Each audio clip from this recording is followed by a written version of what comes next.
माँ का बंटवारा। बबीता अपने दो बेटों और दोनों बहुओं के साथ रहती है। दोनों बेटे एक साथ काम पर जाते और अपना दैनिक काम करके लौटते और उनके दोनों बच्चों में छोटा बेटा बहुत धार्मिक प्रवृत्ति का था, लेकिन बड़ा बेटा और उसकी पत्नी लालची थे। वे दोनों तो हर वक्त इस ताक में रहते थे कि माँ मरे तो हमें पुश्तैनी जमीन बेच दें, जिसकी भनक छोटे भाई को ना लगे। बबीता का काम घर की देखभाल करना और सबके लिए सुख सुविधाओं का प्रबंध करना था। सब कुछ ठीक चल रहा होता है। अचानक एक दिन उनकी पड़ोसन, जिसका नाम रीटा था, उनके घर आई। उसकी बड़ी बहू से बहुत गहरी दोस्ती थी। वे दोनों बातें करने लगी। कुछ ही देर में बड़ी बहू उसे अपने कमरे में ले गई। आज के जमाने की फैशन वाली औरत थी। वह अपनी सहेली से बाहर की दुनिया का जिक्र करती और कहती कि तुम तो मॉडर्न बनो, आखिर कब तक पिंजरे में कैद रहोगी? मेरी तरह फैशन करा करो, मार्केट घूमा करो, जिंदगी के मजे लो। आखिर कब तक इस गरीबी में अपना जीवन जीती रहोगी? हाँ रीटा, तुम बिल्कुल ठीक कह रही हो, लेकिन मैं अपने पति से हैरान हूँ। वे सारी तनख्वाह घर में ही खर्च कर देते हैं, मुझे देते ही नहीं। तो तू सारी तनख्वाह अपने हाथ में ले ले। जैसे ही तुम्हारे पति तनख्वाह लाए, उसे अपनी सास को मत लेने देना।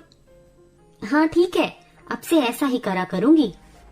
बड़ी बहू को बाहर की चमक धमक बहुत अच्छी लगती है। वह बड़े लोगों जैसा स्टेटस बनाकर रखना चाहती है, पर उसके आड़े उसकी सास आ रही थी, इसलिए वह अपनी सास से पीछा छुड़ाने में लग गई। महीने की पहली तारीख को तनख्वाह मिलने पर वह अपने पति से सारे पैसे ले लेती और उसकी पूरी कमाई फिजूल खर्चे में उड़ा देती, जिस कारण घर चलने में बहुत सी परेशानी उठानी पड़ती थी।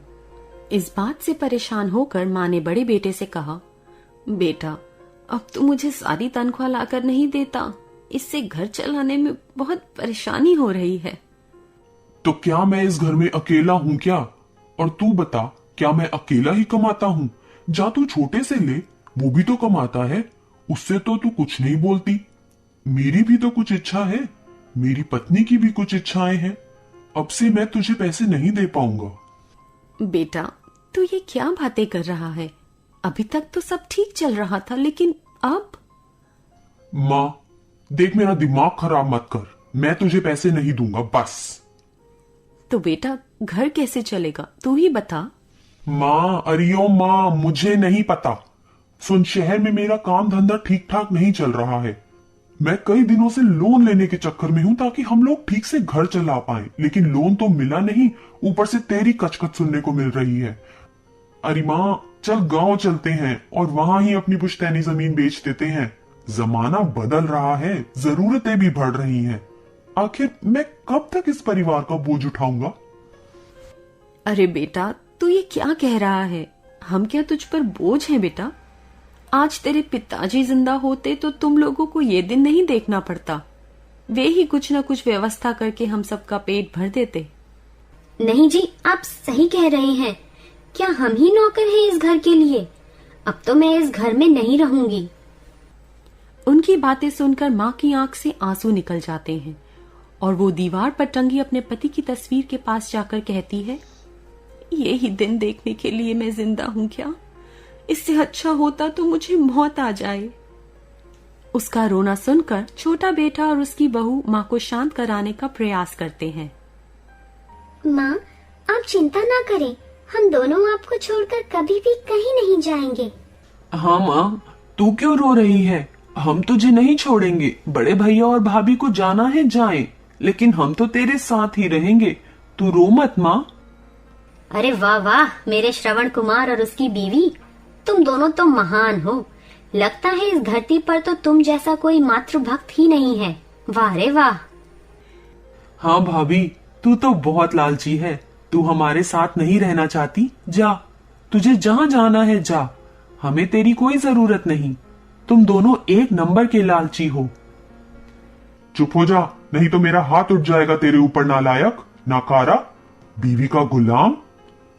खबरदार भैया, हाथ उठाने की बात मत करना, नहीं तो मेरा हाथ भी उठ जाएगा। दोनों में तकरार बढ़ती ही जा रही होती है। अरे तुम दोनों अपने में ही लड़ते रहोगे। पूरे फसाद की जड़ है तुम्हारी प्यारी माँ। माँ को घर से निकाल के आज फैसला कर ही लो कि ये किसके साथ रहेगी। अब हम इनके लिए तो खाना नहीं बना सकते भाई। मैं भी रात दिन काम करके बहुत थक जाती हूँ, इसलिए अब तो मैं फैसला करके रहूंगी। अगर माँ हमारे साथ रहना चाहती है, सारी जमीन हमारे नाम कर दे, तो ही हम इसे अपने साथ रखेंगे, नहीं तो ये अपना इंतजाम खुद ही कर ले, खुद ही सोच ले कि इसे क्या करना है। इधर माँ उन दोनों बेटों की लड़ाई और अपनी बहू की बात सुनती है। उनकी बात से उसे बहुत दुख होता है। रोते रोते वह बड़ी बहू से बोलती है, जा जा जा, यहाँ से तुम दोनों चलो। मुझे तुम दोनों को अपने साथ नहीं रखना। और तेरा पति मुझसे जमीन की बात करता है। जा, तेरे हिस्से की जमीन तुझे देती हूँ, उसे बेच या फिर जाकर वहां बस जा, लेकिन मेरा अब तुम दोनों से कोई मतलब नहीं। ठीक है माँ, अब हम दोनों जा रहे हैं। हमारी जमीन हमें अभी दे। पता नहीं है छोटा कब तुझे बहला फुसलाकर अपने साथ कर ले और तू भी सारी जमीन इसके नाम कर दे।